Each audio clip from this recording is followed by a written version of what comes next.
शेतकऱ्यांच्या कर्जमाफीसाठी उच्चाधिकार समितीची स्थापना, बच्चू कडू यांच्यासोबत चर्चा सुरू असतानाच सरकारने घेतला मोठा निर्णय। प्रवीण परदेशी यांच्या अध्यक्षतेखालील समिती 6 महिन्यांमध्ये अहवाल आपला करणार सादर।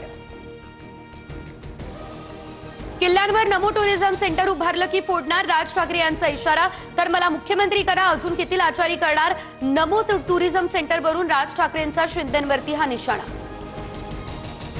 1 नोव्हेंबरचा मोर्चा दणदणीत झाला पाहिजे, इथे काय आग लागली आहे ते दिल्लीतही कळालं पाहिजे। सत्याच्या मोर्चावरून राज ठाकरेंचं आवाहन, मोर्चासाठी राज ठाकरे हे लोकलने जाणार।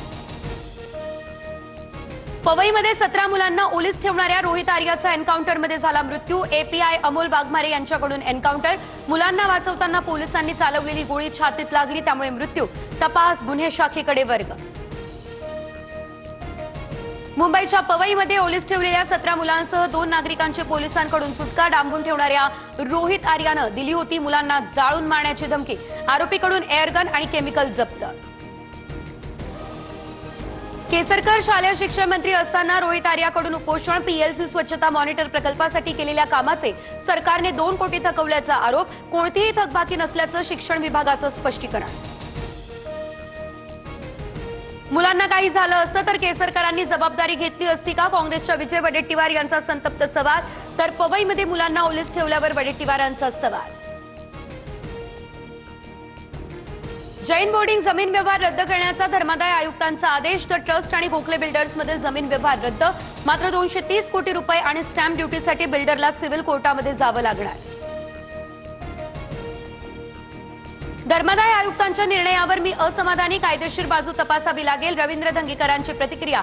जैन बोर्डिंगच्या आडून काहींकडून राजकीय आरोप, संबंध नसताना माझं नाव जोडलं, मुरलीधर मोहोळ यांचा आरोप। फलटण डॉक्टर आत्महत्या प्रकरणामध्ये दोन्ही आरोपींना 2 दिवसांची पोलीस कोठडी। डॉक्टर महिलेच्या आत्महत्या प्रकरणात प्रशांत बनकर आणि गोपाळ बदने अटकेत।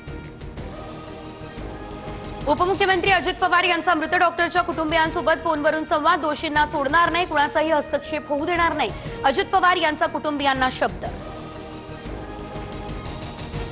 फलटण आत्महत्येप्रकरणी सुषमा अंधारेंचा सरकारला 2 नोव्हेंबरपर्यंतचा अल्टिमेटम, मागण्या मान्य न केल्यास 3 तारखेला फलटण पोलीस स्टेशन समोर आंदोलन करणार, अंधारेंचा हा इशारा।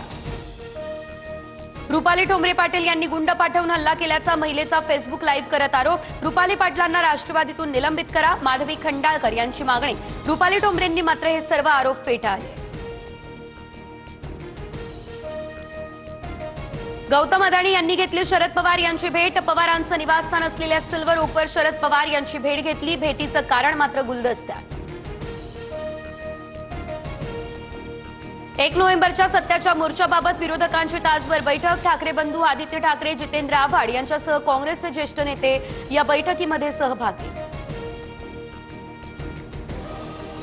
राज्यात नाफेड आणि एनसीसीएफ अंतर्गत 15 नोव्हेंबरपासून खरेदी प्रक्रिया, 2025-26 यामधील सोयाबीन, मूग आणि उडीद पिकांची हमीभावानं खरेदी करणार, नोंदणी प्रक्रिया सुरू।